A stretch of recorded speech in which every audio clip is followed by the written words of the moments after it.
नमः सिद्धेभ्यः। ओम नमः सिद्धेभ्यः।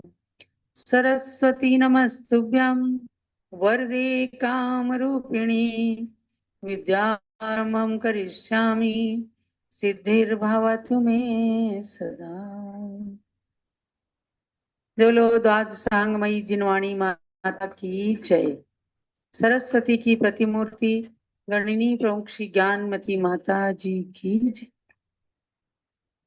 स्वाध्याय भाई बहनों, प्रवचन निर्देशिका ग्रंथ का स्वाध्याय प्रारंभ हो रहा है।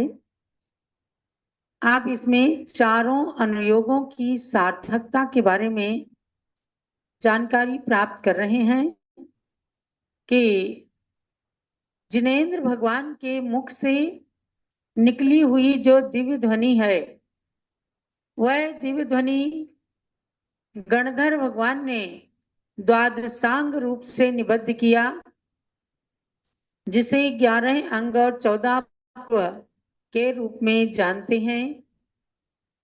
वर्तमान में वह संपूर्ण द्वादशांग उपलब्ध नहीं है, लेकिन हमारे पूर्वाचार्यों ने गौतम गणधर स्वामी की वाणी के आधार पर उस जिनवाणी को 4 अनुयोगों में निबद्ध किया।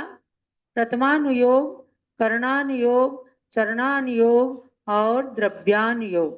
पढ़ते ना, प्रथमम करणम चरणम द्रव्यम नमः। यही है 4 अनुयोग। इसमें चलते हम कि 11 अंग 14 पूर्व रूप जो श्रुत समुद्र में कोई विषय अपूर्ण नहीं है। अर्थात जब ये कह दिया जाए कि 11 अंग 14 पूर्व का सार है जहां, तो उसमें विषय सभी हैं, बस सार रूप में है। क्योंकि ये पंचम काल है। पंचम काल में कोई तीर्थंकर भगवान नहीं है, गणधर भगवान नहीं है। चतुर्थ काल के अंत में जो कुछ हमें गौतम गणधर स्वामी दे गए, आज उनके अनंत उपकार हैं हमारे ऊपर। इसीलिए पूज्य गणिनी ज्ञानमती माता जी हमेशा गौतम गणधर स्वामी के उपकारों का स्मरण कराती हैं और इस बात को कहती हैं कि आज द्वादशांग लेखनी पद नहीं किया जा सकता। हम सब बहुत छतस्थ ज्ञानी हैं, अल्प ज्ञानी हैं, और जैसे समुद्र में राई, उस प्रकार से हम सबको बहुत छोटा सा ज्ञान है और उस ज्ञान के आधार पर हमें जिनवाणी से अतिरिक्त और कुछ भी नहीं सोचना चाहिए, नहीं बोलना चाहिए, नहीं लिखना चाहिए, नहीं कथन करना चाहिए। ये बात कही है कि 11 अंग और 14 पूर्व श्रुत समुद्र में कोई विषय अपूर्ण नहीं है। जो अष्टांग निमित्त, अष्टांग आयुर्वेद, मंत्र, तंत्र आदि सभी विषय इसमें आ जाते हैं। कोई विषय छूटा नहीं है। आज द्वादशांग रूप से शुद्ध ज्ञान उपलब्ध नहीं है। हाँ, अग्रायणीय नामक जो द्वितीय पूर्व के चयन लब्धि नामक चतुर्थ अधिकार का ज्ञान श्री धरसेन आचार्य को था, जिनके प्रसाद से वह षटखंडागम ग्रंथ में निबद्ध हुआ है। अर्थात धरसेन आचार्य के ज्ञान को पुष्पदंत और भूतबली नाम के 2 मुनियों ने प्राप्त किया और उन्होंने उस ज्ञान को षटखंडागम रूप से निबद्ध किया, जो आज 6 खंड रूप आगम में यानी 16 पुस्तकों में निबद्ध है और असाय पहुड़ ग्रंथ के रूप में एवं महाबंध ग्रंथ के रूप में आज हमें प्राप्त होता है। तो इस प्रकार से इस द्वादशांग रूप शास्त्र को आचार्य ने 4 अनुयोगों में निबद्ध किया। प्रथमानुयोग, करणानुयोग, चरणानुयोग और द्रव्यानुयोग। ये चारों ही अनुयोग सभी भव जीवों को रत्नत्रय की उत्पत्ति, वृद्धि और रक्षा के कारण है।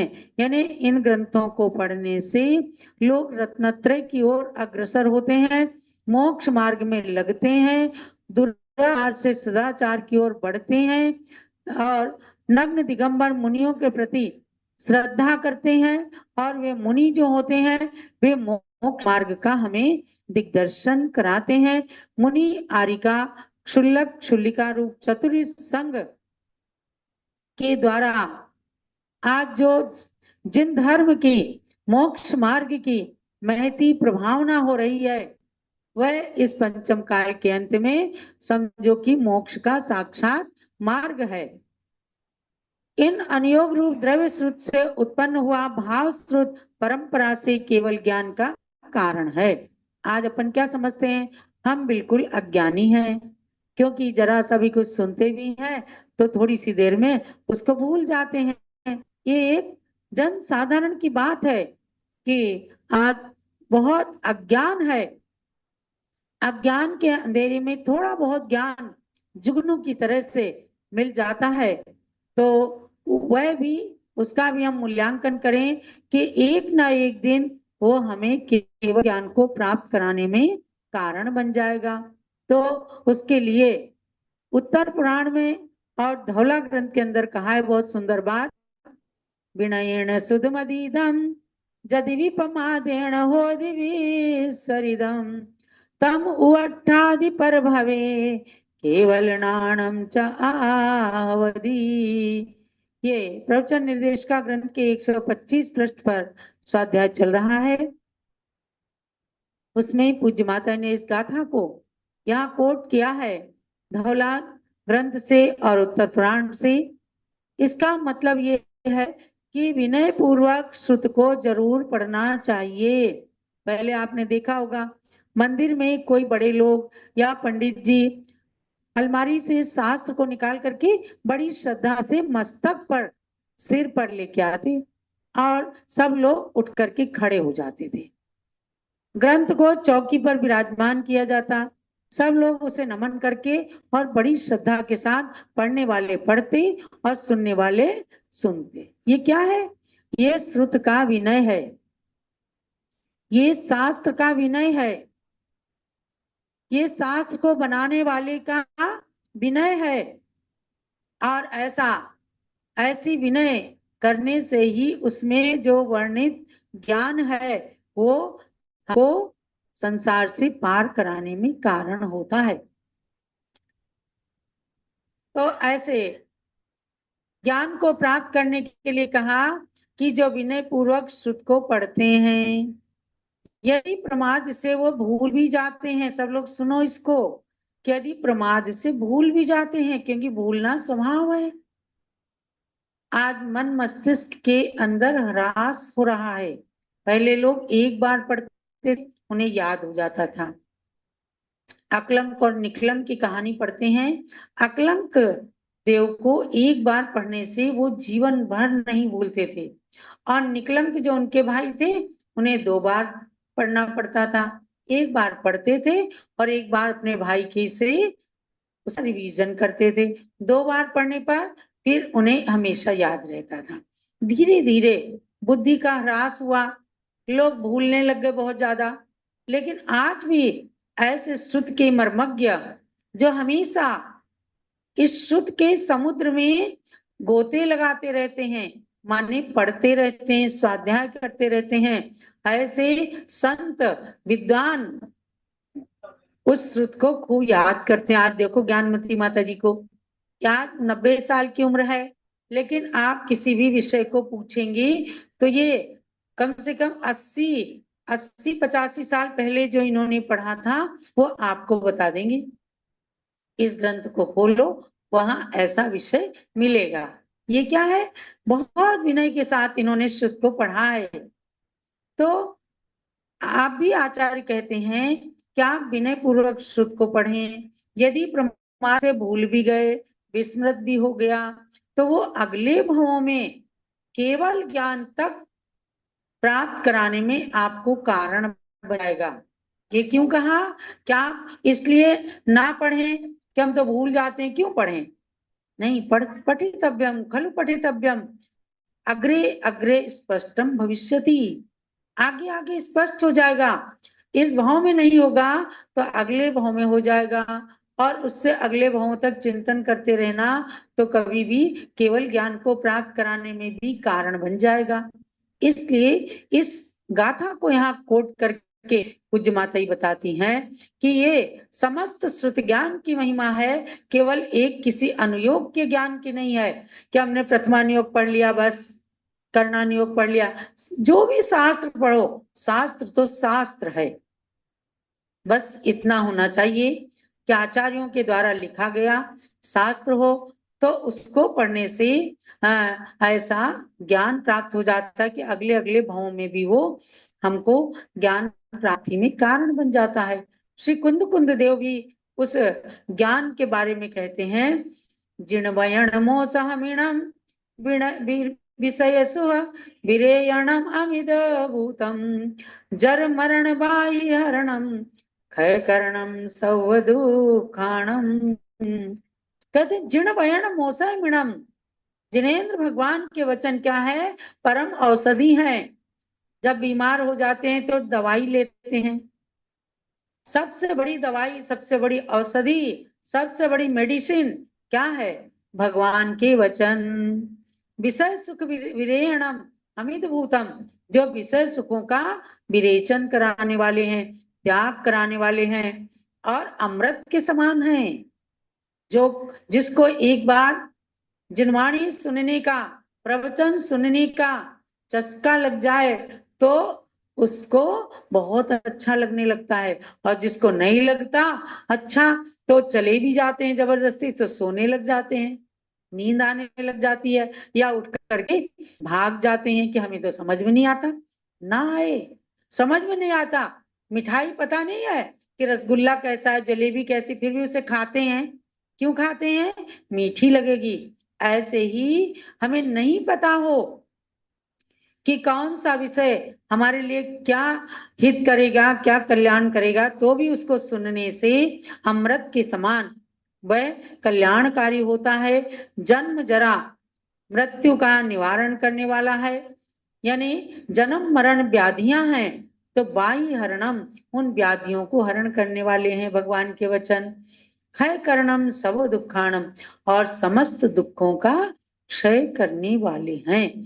ऐसे भगवान के वचनों को कहा है, यह मूलाचार के अंदर गाथा 286 में बताया, दर्शन पहाड़ के अंदर बताया कि ऐसे भगवान जिनेन्द्र के वचनों को आप ध्यान में रखें, अमृत के समान उनका पान करें, और मिश्री के समान वह हमेशा हर प्राणी के लिए कल्याणकारी होते हैं, दुखों का क्षय करने वाले हैं। इसीलिए स्वाध्याय जरूर करना।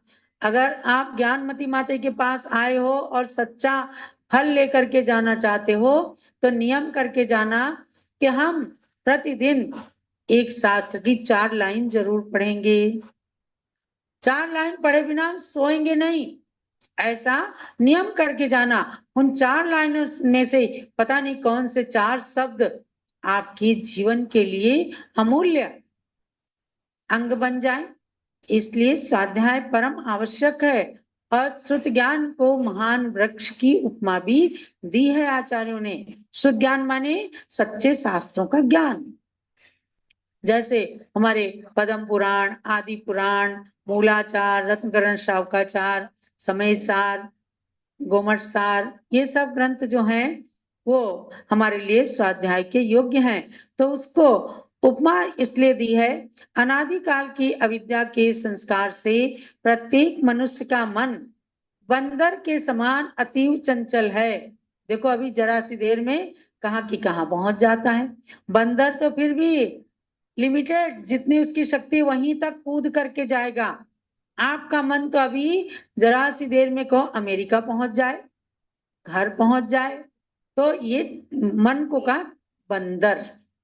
जैसे ही बंदर को कंट्रोल करना आवश्यक होता है, बहुत चंचल होता है वो, ऐसे ही मन भी चंचल है। उसको कंट्रोल करने के लिए आचार्य गुणभद्र स्वामी इस शुद्ध ज्ञान को महान वृक्ष की उपमा देते हुए कहते हैं, अनेकांतात्मर्थ प्रसव फल भाराति विनते वचः पर्णाकीर्णे विपुलिनये शाखा शतयुते समुत्तुंगे साम्य प्रततमतिमूले प्रतिदिनं श्रुतस्कन्धे धीमान् रमयतु मनोमर्कटममुम्।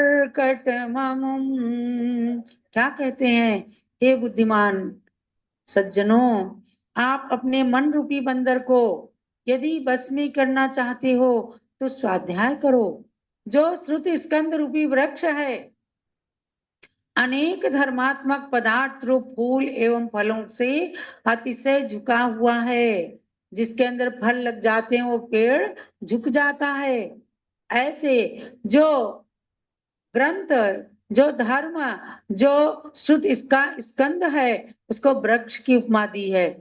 उसमें बहुत सारे साधवाद, अनेकांत, कर्मबंध, चारित्र, इन सब को मिला करके तमाम स्कंदों, फूल और फलों से युक्त होकर के वो वृक्ष खूब झुका हुआ है, लदा हुआ है, एकदम वचनों रूपी पत्तों से व्याप्त है।